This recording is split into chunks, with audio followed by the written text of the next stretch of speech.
Hi there. Thank you very much for playing The Beginner's Guide. My name is Davey Wreden. I wrote The Stanley Parable, and while that game tells a pretty absurd story, today I'm going to tell you about a series of events that happened between 2008 and 2011. We're going to look at the games made by a friend of mine named Coda. Now, these games mean a lot to me. I met Coda in early 2009 at a time when I was really struggling with some personal stuff, and his work pointed me in a very powerful direction. I found it to be a good reference point for the kinds of creative works that I wanted to make. So just to start you off, this is, I think, the first game he ever made. It's a level for Counter-Strike. You can walk around here, by the way. And mostly it's just Coda learning the basics of building a 3D environment. But what I like is that even though he starts from the simple aesthetic of a desert town, he then scatters these colorful abstract blobs and impossible floating crates around the level. And of course, it destroys the illusion that this actually is a desert town, and instead this level becomes a kind of calling card from its creator. It's like a reminder that this video game was constructed by a real person. And it kind of makes you wonder, what was going through his head as he was building this? This is what I like about all of Coda's games. I mean, not that they're all fascinating as games, but that they are all going to give us access to their creator. I want us to see past the games themselves. I want to get to know who this human being really is. And that's exactly what we're going to do here. So, it's 2008, Coda starts making these games, and he never releases any of them. He doesn't put them onto the internet, he just makes them and then immediately abandons them, and they sit on his computer forever. And I think he really understood this image of himself as a recluse. At one point, he jokingly renamed his computer's recycling bin to Important Games Folder. So, this was just how he worked. He tended to crank them out one after the other without even really pausing to try to understand what he had just made, until suddenly one day, he just stopped. In 2011, that was it. He made his last game, and then he hasn't made another one since. And that's why I've taken this opportunity to gather all of his work together, is because I find his games powerful and interesting, and I'd like this collection to reach him, to maybe encourage him to start creating again. And if the people like you who play this also happen to find his work interesting, then I'm sure it'll just send that much stronger of a message of encouragement to Coda. So thanks for joining me on this. If you have a particular interpretation that I haven't mentioned here, or if you just need to get in touch, you can email me at daveywreden@gmail.com. Okay, that's about it for introduction. Let's take a look at Coda's first proper game. As each game is loading, I'll show you the date that it was completed. This first one was made in November 2008.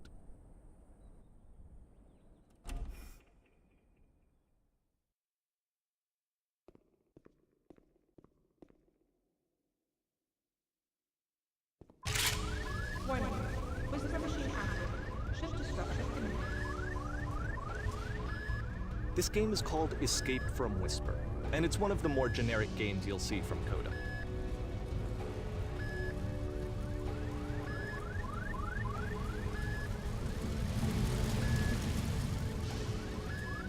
You can click to fire the gun.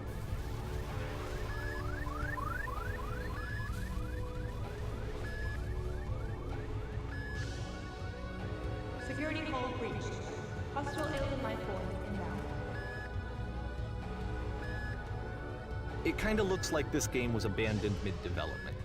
For instance, you have this gun, which you'd think would indicate that there are supposed to be monsters or enemies somewhere, but then clearly there are no enemies anywhere. You can't even reload the gun when you run out of bullets. But ultimately we don't really know. Maybe Coda thought that actually it was complete the way that it is. And I think that we should talk about his games for what they are, rather than for what they're not. Enemy force neutralized. Begin ship evacuation.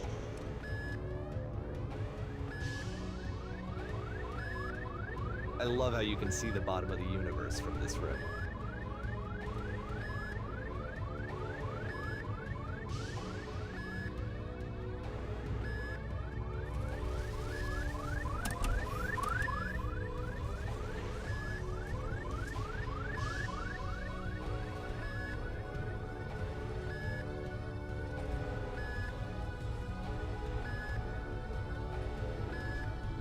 Apparently, this space station has a labyrinth on it. Sure, I don't know. There's really no reason for it that I've ever been able to discern, so in the interest of time, I'm just gonna skip you on past it.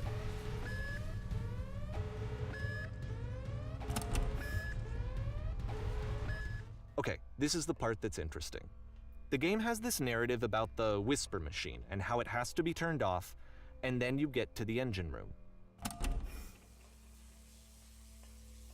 Hey, you there, in the engine room. You could save us all. That beam is powering the whisper machine. We could disrupt it by introducing a great enough heat signature. If your body could stop the beam. It's so much to ask, but for all of our lives, would you do it? Could you give yourself?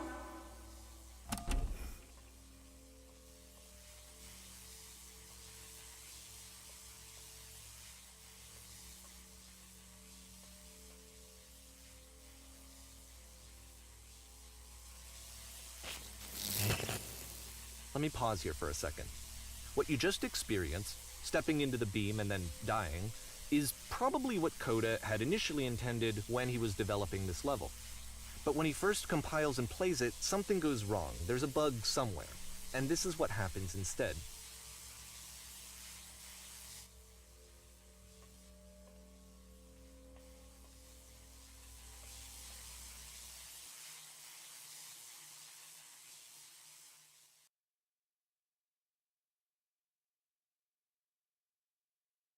The beam causes you to start floating. And this is an important moment for him. Because yes, this is technically a glitch, but Coda identifies something human about it, like how small it makes you feel in the face of this larger chaotic system. Or this floating could be the afterlife, a peaceful place, juxtaposed against all of the hysteria that you've just had to traverse. I don't even know. I have no idea what he was thinking, but what's clear is that after making this, something lodges itself in his brain. He wants to do more of these really weird and experimental designs. So he stops work on this and moves on to a stream of tiny little games that go in all sorts of directions. Let's go ahead and take a look at the first game he made after leaving this one behind.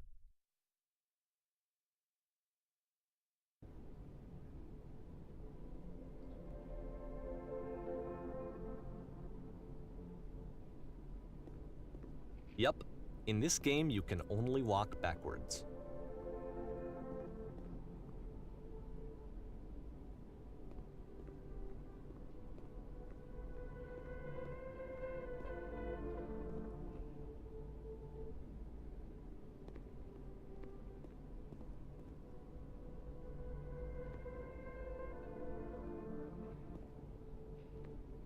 So it's a short and relatively minimalist experiment combining motion and narrative. It is less advanced than the previous game, but actually it seems to be more focused, more complete. Coda's trying to give it a unique voice rather than simply basing it on a pre-existing trope.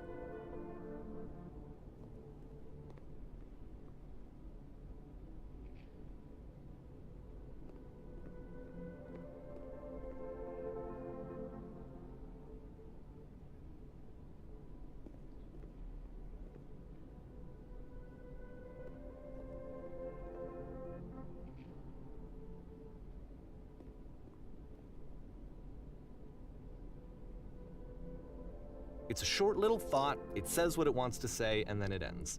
Didn't need anything more than that. Which to me is why it works, because it gets out quick. Okay, next one.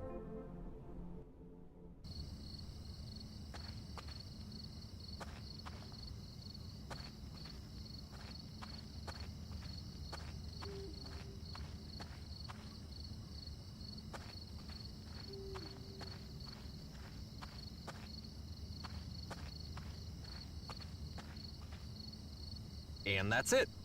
Okay, the meaning of this game won't be clear just yet. Please be patient with me for a few more games, and I promise you'll see what makes it interesting.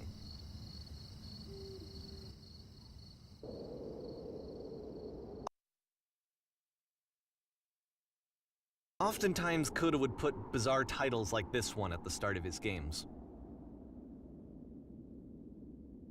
I wish I'd known him at the time that he was making these early games. He would really only talk to me about his work as he was making it. Once he stopped work on a game, like, that was it. It was dead to him. And I don't agree with that at all, but what are you gonna do?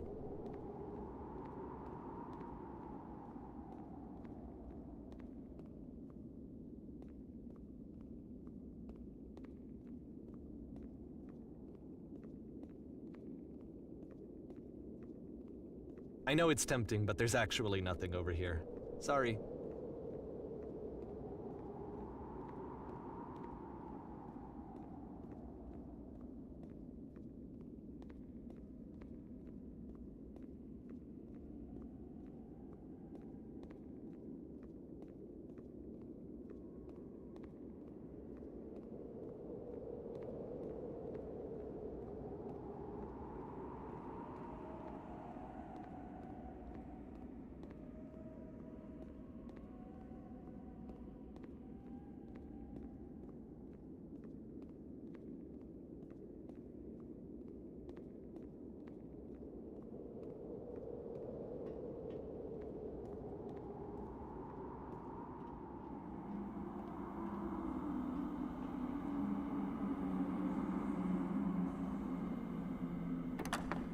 Once you've been slowed to an absolute crawl, the door at the top of the stairs opens.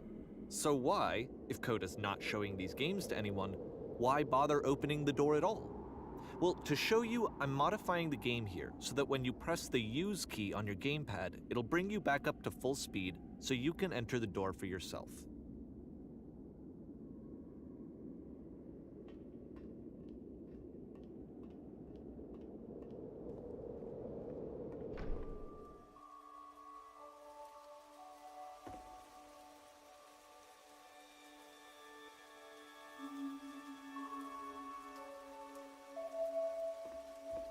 A room that's warm and nice and filled with little ideas for games.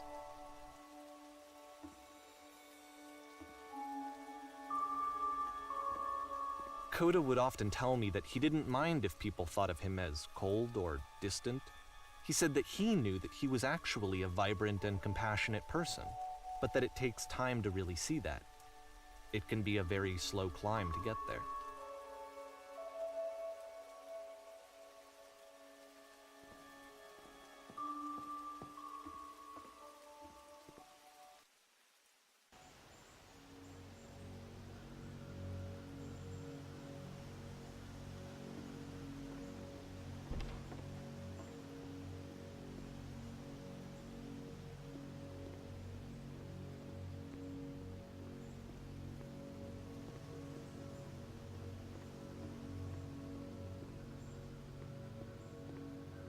Well, this is new for Coda. It's an actual puzzle. Go ahead and see if you can solve it.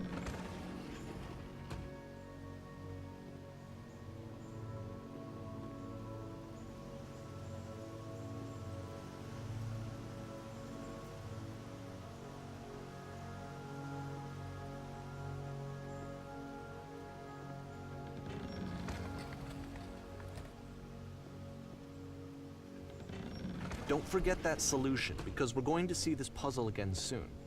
We're gonna see it a lot.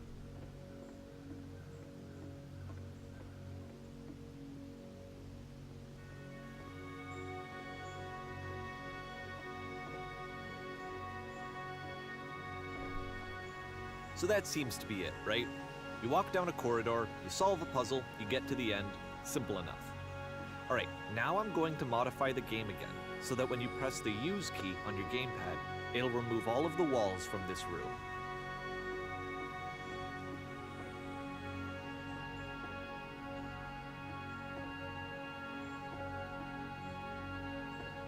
How about that?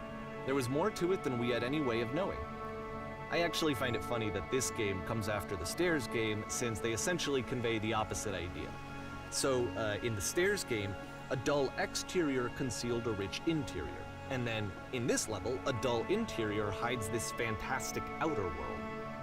Either way, I think that the point is the same, is that most of the time you don't get to know what you're missing, or even that you're missing anything. That's not your role as a player. So if your role here is not to understand, then what is it?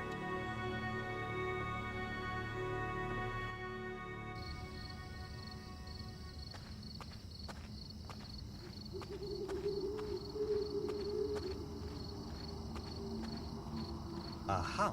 So, this, combined with the entering game from earlier, tells us that Coda believes his games are connected somehow. It could even be that the stairs game and the puzzle game are literally connected in between this and the entering game. There's a bigger picture that all of his games are meant to play a role in, some larger meaning that we won't be able to grasp until we've seen all of them. And once we have, we can step back and start to understand what exactly that bigger picture is.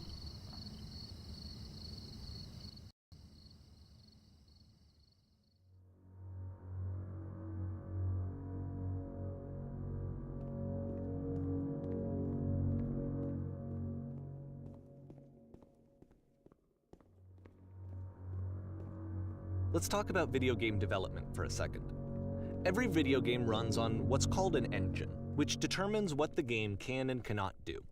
So in other words, the engine is a set of tools for game development. To make all of these games, Coda is using an engine called Source. Like all engines, Source has certain things that it does well, and it has certain things that it does poorly. One of the things that it does very well is boxy linear corridors. That's why so many of Coda's games are set in these large, flat, empty rooms, is just because he's working with what the engine does well. The tools available to the creator shape what kinds of creative work they're going to end up making. You might consider paying attention to the architecture in Coda's games, to notice how they seem to stem from an engine that's very good at producing linear, boxy corridors.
This prison, funny enough, in Coda's original design, the doors stayed shut for a full hour before letting you go. If you don't mind, I think we're gonna skip that. This is something that he and I used to argue about a lot. You know, whether a game ought to actually be playable, whether it means anything if no one can get through it. And I would always defend that, you know, all this work goes into the game, why not make it playable and accessible? And so we just got into heated arguments over it, and there was one time that after one of these conversations, he went home, and a day or two later, he sent me a zip file entitled Playable Games that was full of hundreds of individual games, each of which was just an empty box that you walked around in and nothing else. Believe me, I played every single one of those just to find out if there was like a gag hidden somewhere. There wasn't.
It's the puzzle again, with the exact same solution as the last time.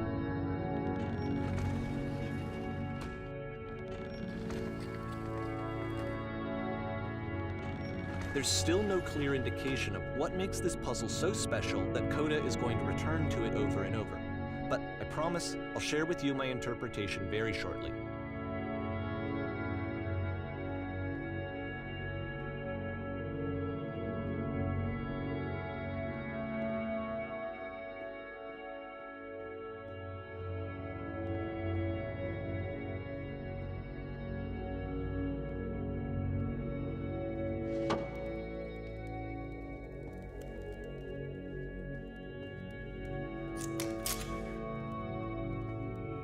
Here, Coda begins using a kind of dialogue system that he fashioned out of the engine's chat capabilities. Use the buttons on your gamepad to respond.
And so we make one last descent down to the final floor of the level.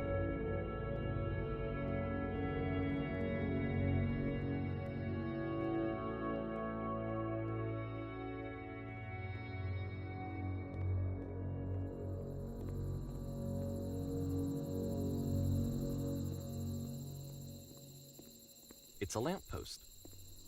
Okay, I can't tell you quite why, but for some reason Coda fixates on this lamppost. It's going to appear at the end of every single one of his games from here on out. I'll tell you what I think. I think that up to this point, he's been making really strange and abstract games with no clear purpose, and maybe you can only float around in that headspace for so long. Because now he wants something to hold on to. He wants a reference point. He wants the work to be leading to something. He wants a destination, which is what this lamppost is. It's a destination. We're going to see it in the work as well. His games are just going to become a lot more cohesive, a lot more fully developed, with more of a clear idea behind them. And as we go, that idea will get clearer and clearer and clearer.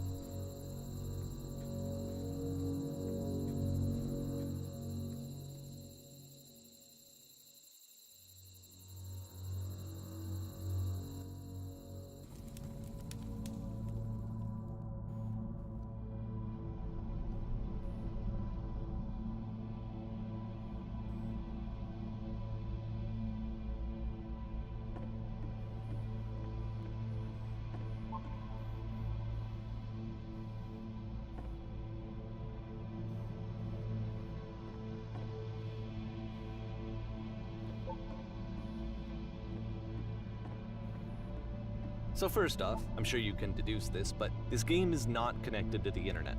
All of the notes that you're gonna see have been written by Coda. This was actually the first game of his that I ever played. This was shortly after I met him at a weekend game jam in Sacramento, where I grew up. I saw him working on this very level, and it was just so different from anything that anyone else was doing. So right away I was like, I have to be friends with this person. In retrospect, I think I was probably a bit too pushy, trying to get his attention. I was over-enthusiastic. But he was very gracious about it and very patient with me. And I cooled off eventually. Oh, feel free to skip over any of these notes if they're not doing anything for you. Nothing extra is going to happen if you read all of them. Either way, to me they convey a sense of loneliness. I see this person who's filled with thoughts and feelings and beliefs and has no way to express them except as scattered and unheard voices in a game that wasn't meant to be played.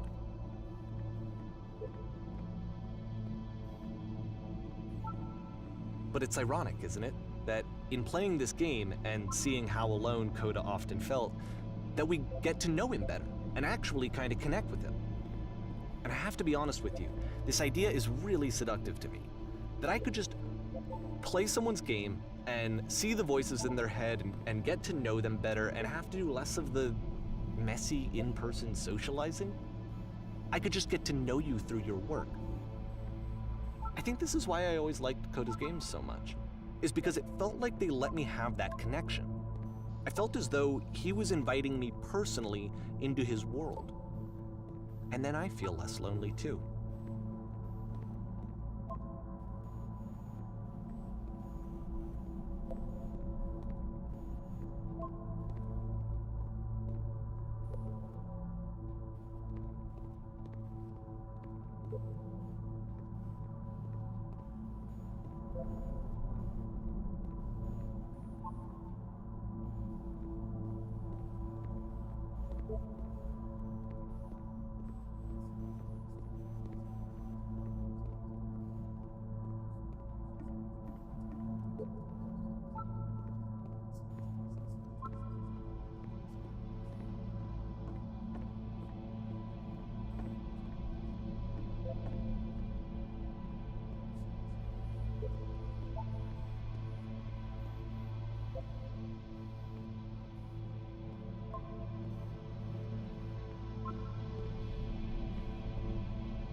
At the end of this level, we're going to see the puzzle again.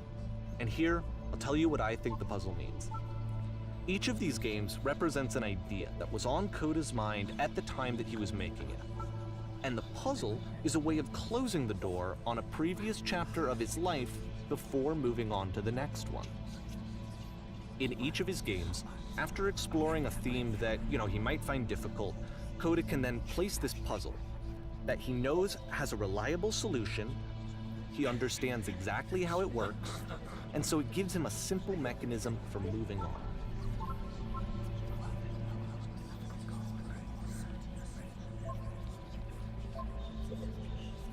And because there's this dark area between the doors, a space between spaces, before you move on, you get to pause.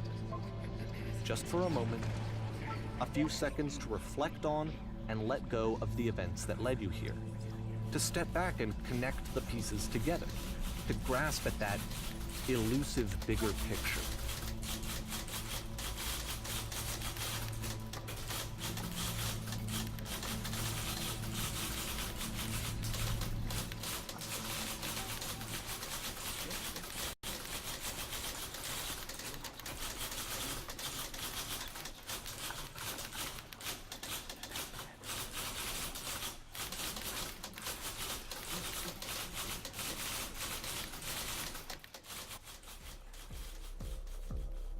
Okay, this one is tough.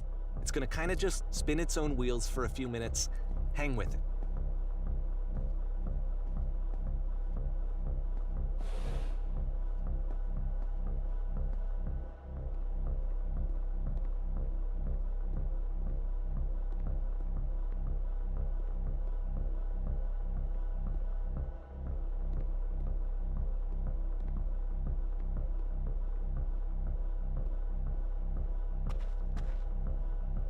See, this is it, the whole game, and there's nothing that's particularly interesting about it. You just walk to the end of a hallway.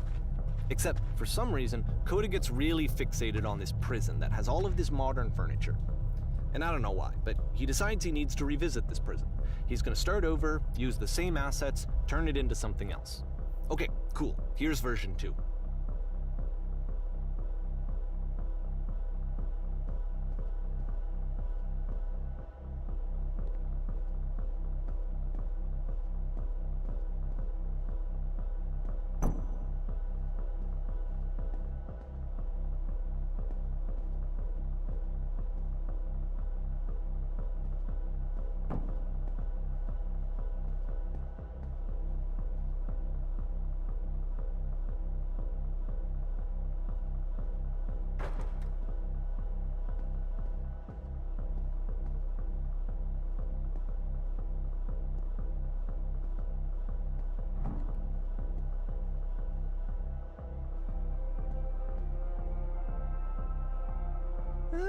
there's a bit more to this one, but still it's not really communicating anything. It's kind of just weird for weirdness' sake.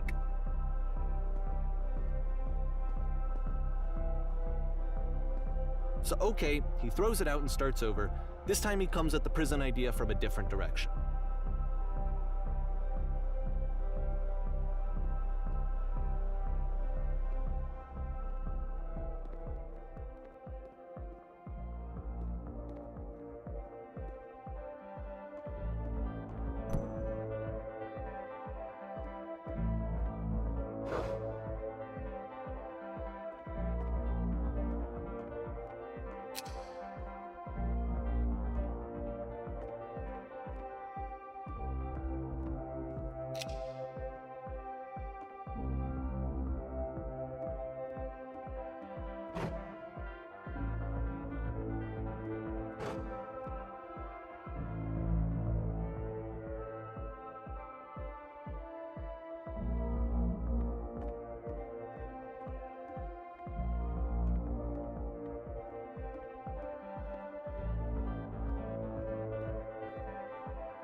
And of course, now the table is gone and you can't begin the chain of events to escape.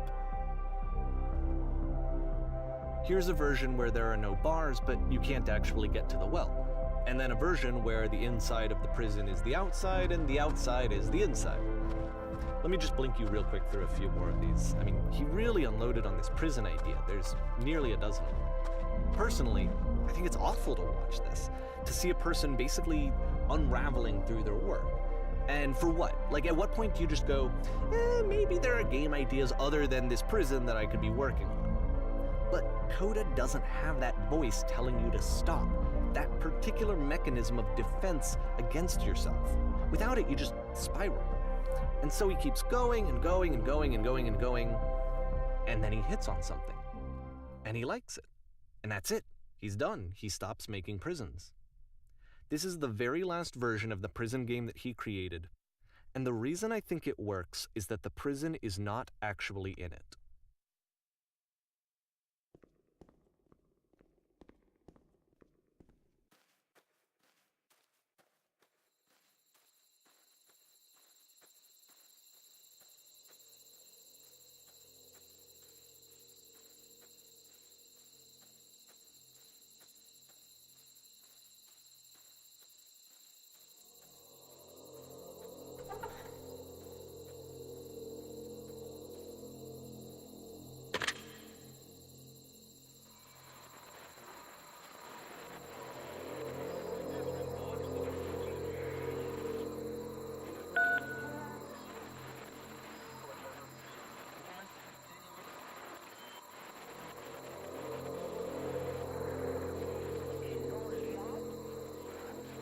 It's a conversation.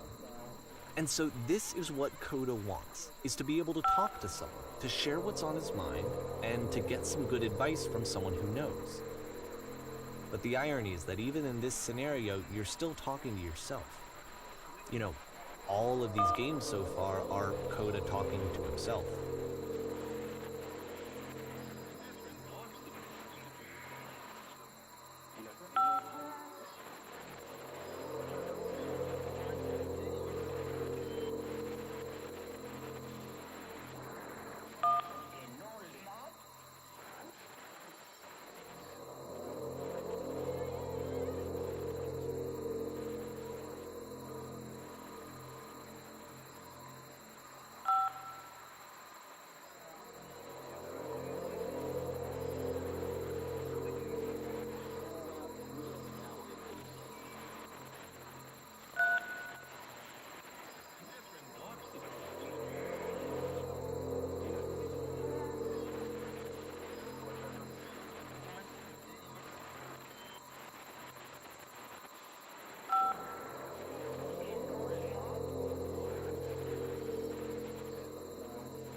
I can see why he considers this a fitting conclusion to the prison games.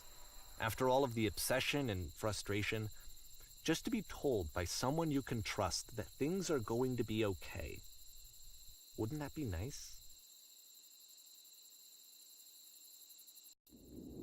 So what would it look like if Coda wanted to make a game about talking to someone other than himself?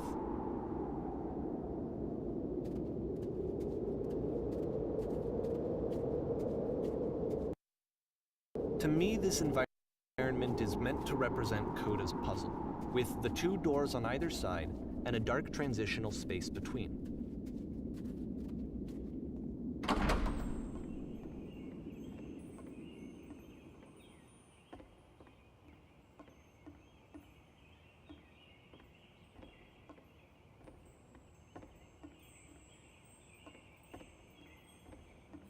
You'll notice that the quality of the art is a step up from previous games, including this new and improved chat system, which he started using from this point on.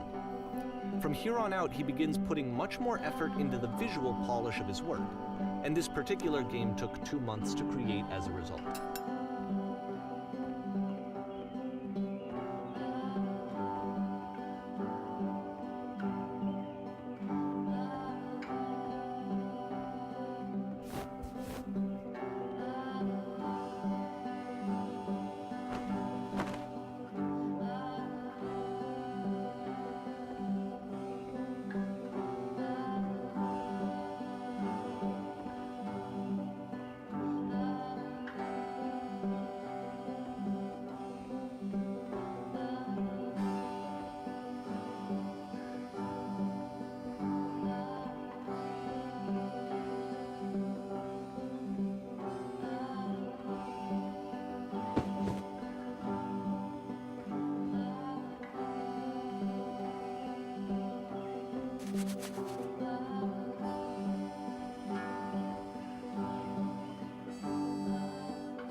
After the intense set of prison games, this house cleaning level almost feels like cleansing.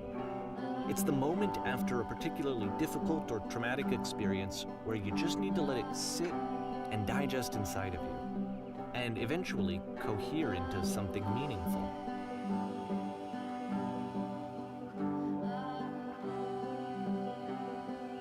I know that Coda really liked this game. Of all of his work, actually, this was the only one that he called me up to ask me to come over and look at it. This was during a period of a few months where he was like grossly happy all the time, just walked around with a constant smile on his face.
I'm glad he made this.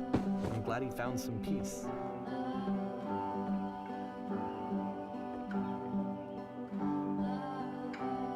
But, of course, it can't last. The music stops, your companion is gone, it's time to leave. The door at the top of the hill is now open as well. Again, you can't stay in the dark space for too long. You just can't. You have to keep moving. It's how you stay alive.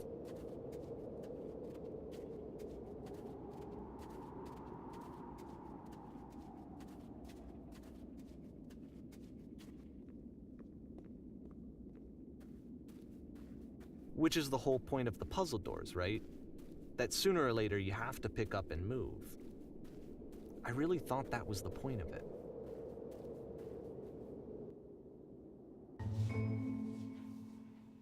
This one gets a bit goofy.